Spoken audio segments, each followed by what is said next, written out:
जो 4 शीशे टूटने को हमला कहते हैं उस पर मुकदमा हुआ, सजा भी हुई। सुप्रीम कोर्ट के दीवार पर कपड़े लटकने, किसी की तौहीन अदालत का मुकदमा किया।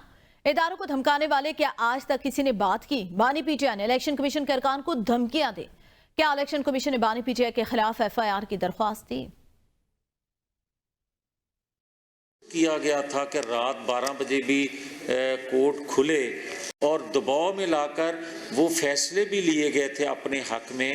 उन पे अगर तो FIR हो गई है, उनको आप हमला कहते हैं, और फिर आप जो कह रहे हैं नैब के ऑफिस के बाहर अगर पथराव हुआ था, तो आप देखें कि गद्दारी के, दहशतगर्दी के FIR हुई उन लोगों पे।